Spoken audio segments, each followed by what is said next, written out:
अस्सलाम वालेकुम dear students. आज हम लोग पढ़ने वाले हैं चैप्टर 3 बायोडाइवर्सिटी का लेक्चर 14। आज का हमारा लेक्चर है human activities affect the biodiversity, कि इंसानी सरगर्मियाँ किस तरह से बायोडाइवर्सिटी को इफ़ेक्ट करती हैं, या लॉस ऑफ बायोडाइवर्सिटी जिसका हमने जिक्र किया है उसके अंदर इंसानी अमल दखल क्या है। The following human activities affect the biodiversity of an area.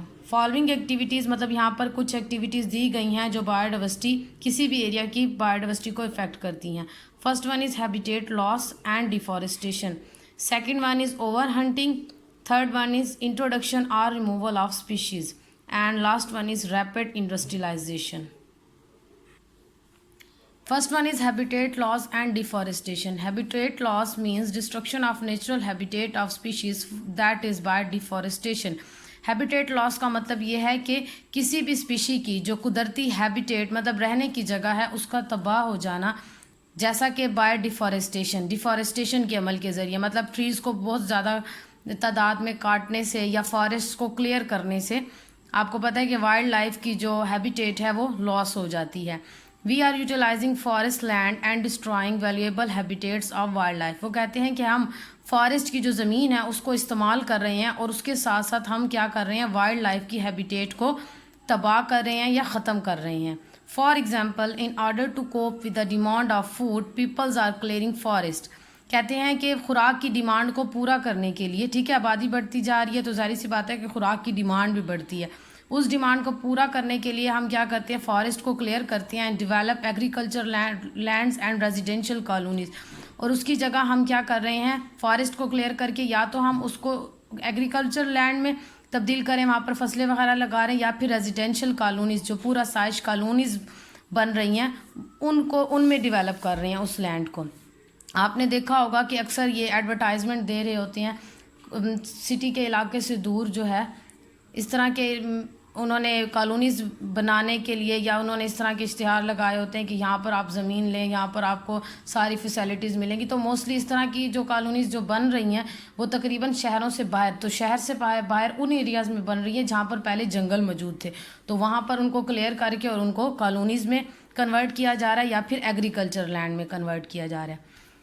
Next one is forest area in Pakistan. अब पाकिस्तान में फॉरेस्ट एरिया है कितना? In Pakistan forest covers 5.2% of the land. Pakistan में फॉरेस्ट का जो एरिया है वो तकरीबन 5.2% है, जो कि बहुत कम है।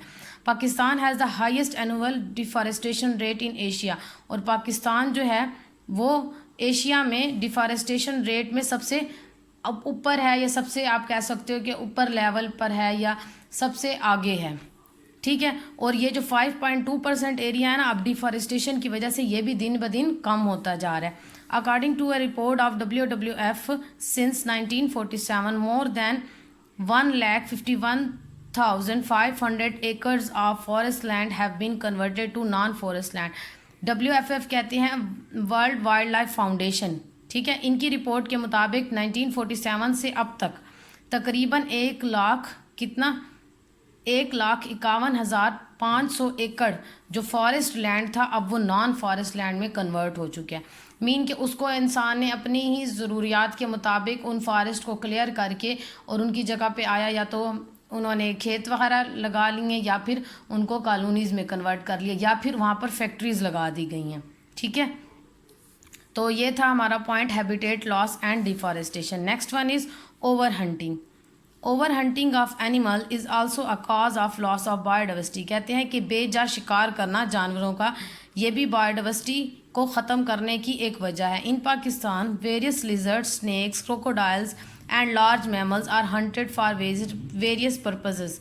कहते हैं कि पाकिस्तान में मुख्तलिफ लिजर्ड्स, ठीक है, छिपकलियाँ, स्नेक्स, सांप, क्रोकोडाइल्स और भी बड़े जो मैमल्स हैं जिनका मैंने पिछले लेक्चर में भी जिक्र किया था कि जैसे कि मुस्क डियर है, मार्कोपोलो शीप है, मारखोर है, इनको मुख्तलिफ मकासद के लिए इनकी क्या की जाती है, हंटिंग की जाती है। स्नेक्स और क्रोकोडाइल, इन सारी चीज़ों से कुछ को तो दवाइयाँ बनाने के लिए भी इस्तेमाल किया जाता है, ठीक है। उसके अलावा जो है मैंने आपको बताया था कि डेकोरेशन के लिए भी इनका शिकार किया जाता है कि इनके सींग वगैरह, लार्ज मैमल्स जो होते हैं इनके सींग वगैरह जो होते हैं उनको इस्तेमाल किया जाता है एज अ डेकोरेशन, और भी मुख्तलिफ पर्पसेस के लिए इन जानवरों का शिकार किया जाता है।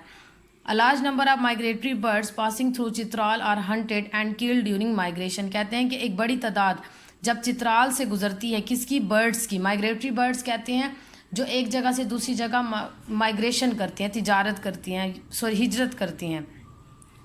तो उन बर्ड्स को क्या किया जाता है, उनका शिकार किया जाता है और उनकी माइग्रेशन के दौरान उनको क्या कर दिया जाता है, मार दिया जाता है। ठीक है। उसके अलावा ओवर हंटिंग जो है वो कुछ लोग शौकिया तौर पर भी करते हैं, जैसे कि सर्द इलाके जो हैं वहाँ पर लोग जो हैं वो इनका शिकार करते हैं। और ओवर हंटिंग में जैसे कि बर्ड्स की अगर मैं बात करूँ तो मैंने पिछले लेक्चर में तिलोर का जिक्र किया था, क्रेन्स का जिक्र किया था, तो उन सब की जो है ना हंटिंग की जाती है। ठीक है। तो इसकी वजह से भी क्या हो रहा है, बायोडाइवर्सिटी कम हो रही है। नेक्स्ट वन इज़ इंट्रोडक्शन और रिमूवल ऑफ स्पीशीज़। स्पीशीज़ का या तो नई स्पीशीज़ को मुतारिफ़ करवाना या फिर पुरानी स्पीशीज़ को हटाना। तो पहले हम पढ़ लेते हैं इंट्रोडक्शन ऑफ स्पीशीज़ के। स्पीशीज़ को जब इंट्रोड्यूस किया जाता है किसी इकोसिस्टम में तो फिर क्या इफ़ेक्ट पड़ता है बाकी की स्पीशीज़ पर।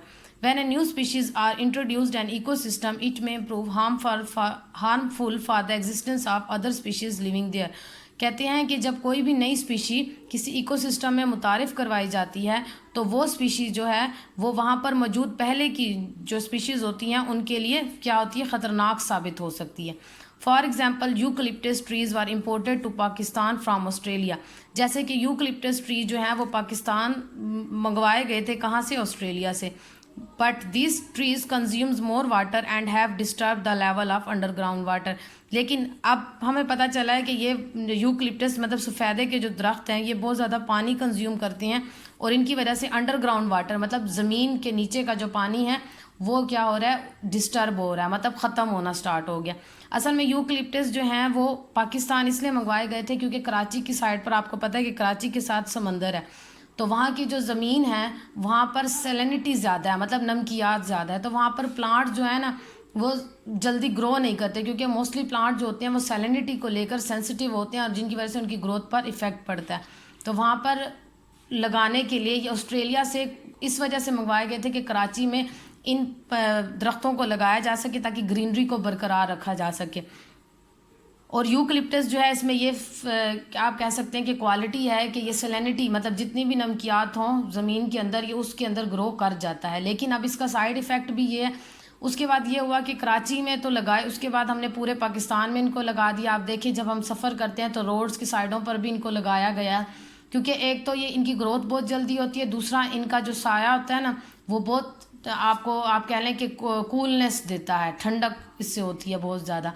तो इस वजह से जो है ना इनको बहुत ज़्यादा पाकिस्तान के अंदर जो है वो लगा दिया गया। अब इन रिटर्न हमें उससे क्या हो रहा है, नुकसान हो रहा है कि ये पानी की जो सतह है उसको डिस्टर्ब कर रहे हैं। वो कहते हैं कि so other plants can not grow these trees. वो कहते हैं कि जो छोटे पौधे हैं फिर ऐसी ट्रीज़ के इर्द गिर्द हम नहीं लगा सकते क्योंकि ये ज़मीन का सारा पानी जो है अपने पास खींच लेती हैं और फिर जो छोटे पौधे होते हैं उनको वो पानी नहीं मिल पाता।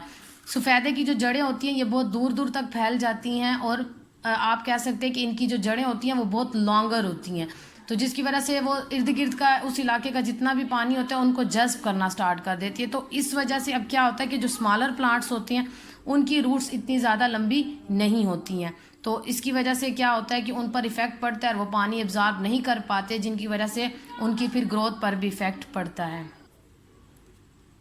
Next one is removal of species. अब किसी इकोसिस्टम से अगर स्पीशीज़ को रिमूव कर दिया जाए तो क्या इफ़ेक्ट होता है। The removal of species from an ecosystem also effects other species. वो कहते हैं कि अगर इकोसिस्टम से पुरानी स्पीशीज़ को निकाल दिया जाए तो तब भी इकोसिस्टम पर इफ़ेक्ट पड़ता है। ये मैंने आपको बायोडाइवर्सिटी की जब इंपॉर्टेंस बताई थी वहाँ पर भी मैंने जिक्र किया था कि इकोसिस्टम के अंदर मौजूद हर स्पीशी की अपनी एक ख़ास अहमियत होती है और अगर एक भी स्पीशी जो है वो अगर कम हो जाए या ख़त्म हो जाए तो उसका इफ़ेक्ट जो है वो पूरे इकोसिस्टम पर पड़ता है। For example an aquatic ecosystem,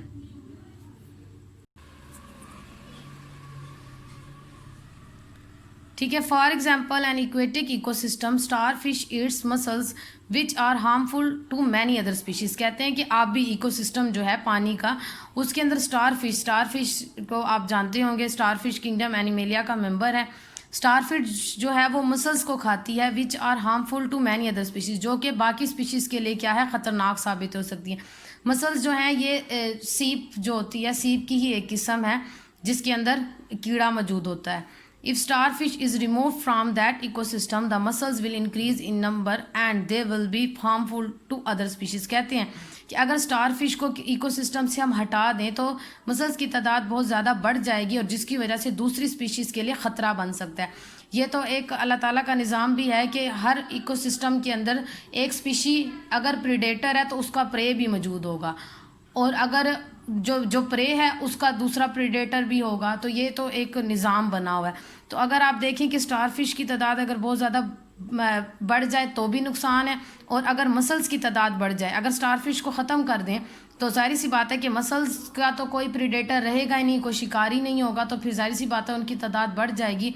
और ये चीज़ जो है फिर बाकी जो उससे जिनके ऊपर ये अपनी खुराक लेता है, जिनसे लेता है, तो उनके लिए फिर क्या हो जाएगा, मसला बन जाएगा, उनकी फिर तादाद के ऊपर फ़र्क पड़ेगा। तो ये था point introduction of species and removal of species. Next one is rapid industrialisation. ठीक है, ज़्यादा सनतकारी करना। The chemical pollutants release from industries are harmful for species and ecosystem. वो कहते हैं कि केमिकल प्लूटेंट्स जो कि इंडस्ट्री से रिलीज़ होते हैं वो स्पीशीज़ के लिए भी हार्मफुल हैं और इकोसिस्टम के लिए भी हार्मफुल हैं। Pollution is not recognized as cause of extinction but is usually harm species which live in small areas. कहते हैं कि पोल्यूशन जो है, आलूदगी, वो डायरेक्टली तो किसी भी स्पीशी की एक्सटिंक्शन काज नहीं करती और ना ही अभी तक इसके बारे में कुछ भी पता लगा, लेकिन वो जो है एक एरिया के अंदर जो स्पीशीज़ रह रही होती हैं उनको नुकसान ज़रूर पहुंचाती हैं। जैसे कि the release of heavily polluted water causing the blindness of Indus river dolphin, के इंडस रिवर के अंदर जो बहुत ज़्यादा पोल्यूटेड वाटर जो है वो डिस्चार्ज किया जा रहा है, मतलब फैक्ट्रीज़ के से जो लिक्विड वगैरह हो गया, जो वेस्ट मटेरियल डिस्चार्ज किया जाता है, उनके अंदर ज़ाहिर सी बात है केमिकल मौजूद हैं और उनको जब पानी में छोड़ा जाता है तो उसका जो है ना फिशेस के ऊपर भी और बाकी जानदारों के ऊपर भी इफ़ेक्ट पड़ता है। और अभी हाल ही में जो है ना ये देखने में मिला है कि इंडस रिवर डॉल्फिन जो है ना वो क्या हो चुकी है, ब्लाइंड हो चुकी है, और उसकी कहीं ना कहीं ब्लाइंडनेस की जो वजह है वो यही पोल्यूटेड वाटर है। तो आज के लेक्चर में हमने पढ़ा कि कौन कौन सी एक्टिविटीज़ हैं जो बायोडाइवर्सिटी को ख़त्म कर रही हैं या उसकी वजह बन रही हैं। तो उनमें हमने पढ़ा डिफॉरेस्टेशन, ठीक है, over hunting, introduction removal of species and rapid industrialization. I hope आपको समझ आ गई होगी। Thank you.